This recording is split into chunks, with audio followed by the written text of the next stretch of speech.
আসসালামু আলাইকুম। Welcome back to my channel মৌমাছি রান্নাঘর। কেমন আছেন সবাই? আশা করি সবাই খুব ভালো আছেন। গত পর্বে আমি ঘরে 2 ধরনের ব্রেডক্রাম্ব তৈরি করেছিলাম। আজকে সেই ঘরে তৈরি ব্রেডক্রাম্ব দিয়ে তৈরি করব চিকেন নাগেট। এই চিকেন নাগেটস কিন্তু বড় বাচ্চা সবারই খুব প্রিয়। এই নাস্তাটি তৈরি করে বেশ অনেকদিন সংরক্ষণ করা যায়। তাই বিকেলের নাস্তা তৈরিতে আমাদের সময়টা অনেকাংশে কমে যেতে পারে আমরা যদি অনেক বেশি পরিমাণে এটা তৈরি করে সংরক্ষণ করে রাখি। আজকে ঘরে থাকা উপকরণ দিয়েই খুব সহজেই তৈরি করব চিকেন নাগেটস। রেসিপিটি যদি ভালো লেগে থাকে তাহলে অবশ্যই একটি লাইক দেবেন আর সাবস্ক্রাইব করে পাশে থাকবেন। রেসিপিটি তৈরি করার জন্য আমাদের লাগছে 4 পিস হোয়াইট ব্রেড। এই ব্রেডের সাইডের যে ব্রাউন অংশ সেটা আমি কেটে বাদ দিয়ে দেব। আমি শুধু মাঝের সাদা অংশটুকুই ব্যবহার করব। আর ব্রেডের এই মাঝের অংশটা নাগেটসের ভিতরটাকে জুসি আর টেন্ডার করার জন্য সাহায্য করবে।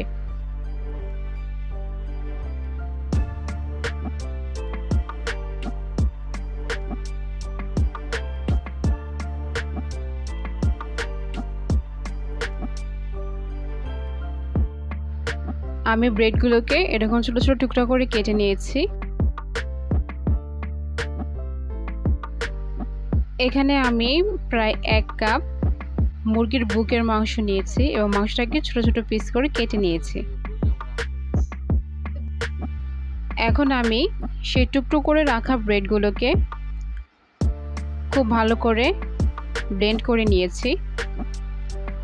এই ব্লেন্ড করা জাগের মধ্যেই আমি 1 কাপ মুরগির মাংস দিয়ে দেব।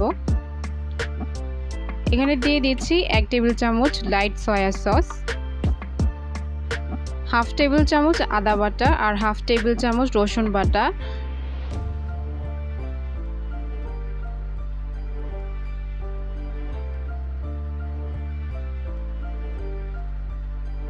দিয়ে দিচ্ছি 1 টেবিল চামচ কর্নফ্লাওয়ার, 1 চা চামচ মরিচের গুঁড়া,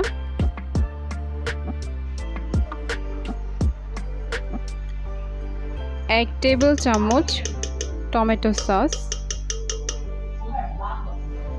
এরপর দিয়ে দিচ্ছি এখানে 1 টেবিল চামচ সয়াবিন তেল, আপনারা চাইলে বাটার ব্যবহার করতে পারেন।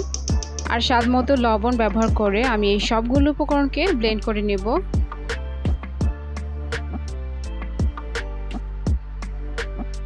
যেহেতু মুরগির বুকের মাংস ব্যবহার করেছি হাড় ছাড়া, এজন্য কিন্তু খুব সহজে ব্লেন্ড হয়ে যাবে। যে কোনো প্রকার ব্লেন্ডারে এটা ব্লেন্ড করতে পারবেন আর চাইলে পাটা দিয়েও বেটে নিতে পারবেন।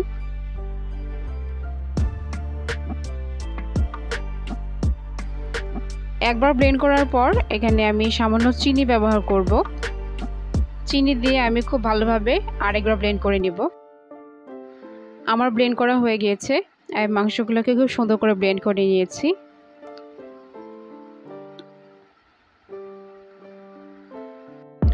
এ পর্যায়ে আমি একটি সারফেসে সামান্য অয়েল দিয়ে নিয়েছি আর তার উপরে আমি এই কিমা করা মাংসটা দিয়ে তার উপর আমি এখানে আরও 1 টেবিল চামচের মতো অয়েল ব্যবহার করছি, কারণ মুরগির বুকের মাংসের মধ্যে কিন্তু ফ্যাটটা তেমন একটা থাকে না, এর জন্য আমাদের এক্সট্রা ফ্যাট ব্যবহার করতে হবে।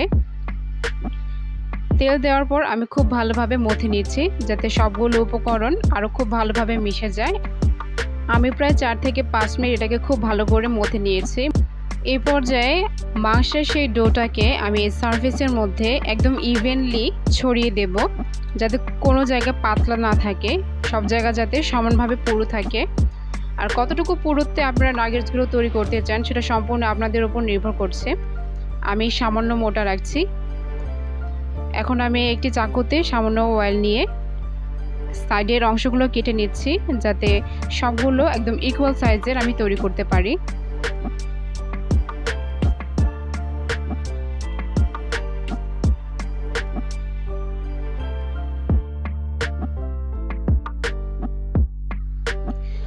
বাদ দিয়ে এই অংশগুলোকে আমি আবারও সারফেসে ইভেনলি ফ্ল্যাট করে নাগেটসগুলো তৈরি করে নেব। প্রথম পর্যায়ে আমি এখান থেকে একদম ইকুয়াল সাইজের নাগেটস তৈরি করে নিচ্ছি। আপনারা আপনাদের পছন্দ মতো যে কোনো সাইজে তৈরি করতে পারেন বা বিভিন্ন ধরনের কুকি কাটার থাকে সেগুলো দিয়েও তৈরি করতে পারবেন, কোনো সমস্যা নেই।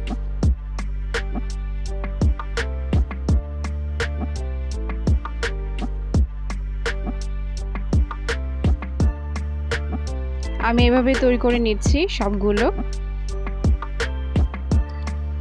নাগেটসগুলোকে কোট করার জন্য এখানে আমি একটা ডিম নিয়েছি। ডিমের মধ্যে দিয়ে দিচ্ছি পরিমাণ মতো লবণ। এরপর আমি ডিমটাকে খুব ভালোভাবে ফেটে নিব।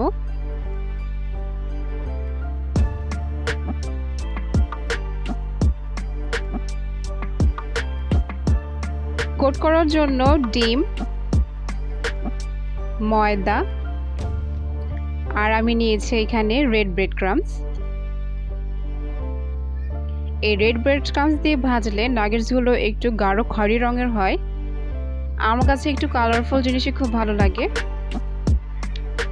তো এখন আমি কোট করার জন্য সবার প্রথমে একটি নাগেটস নিয়ে ময়দার মধ্যে খুব ভালোভাবে দিয়ে দিচ্ছি।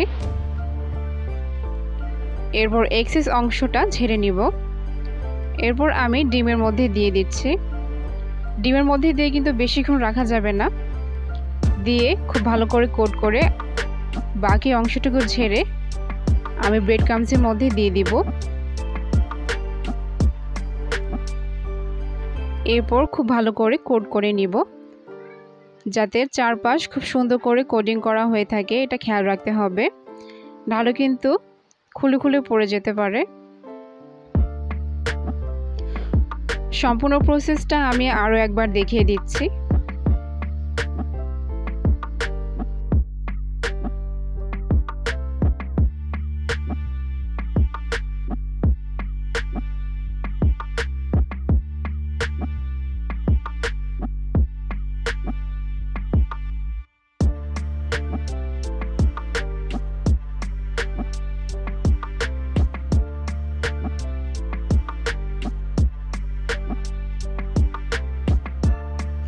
একইভাবে আমি সবগুলো এভাবেই তৈরি করে নিব।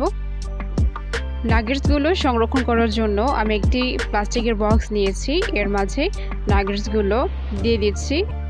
একটু ফাঁকা ফাঁকা রাখতে হবে যাতে একসাথে একটা লেগে না যায়।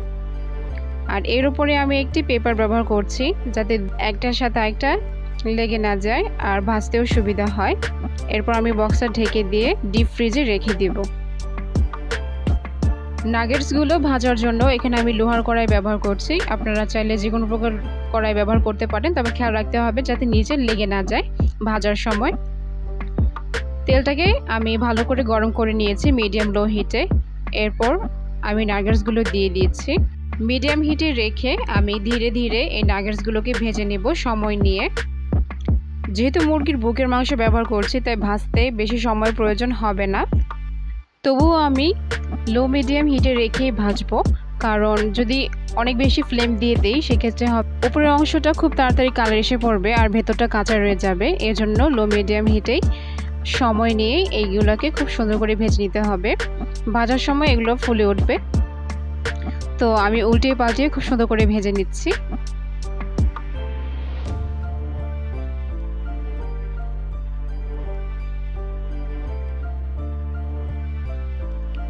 সংরক্ষিত নাগেটসগুলো ভাজার আগে ফ্রিজ থেকে অন্তত 10 মিনিট আগে বের করে রাখতে হবে, তাহলে আর ভেতরটা শক্ত থাকবে না।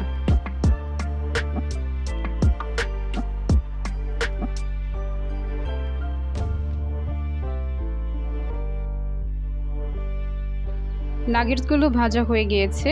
এখন আমি তেল ঝরিয়ে উঠিয়ে রাখবো আর পরিবেশন করব।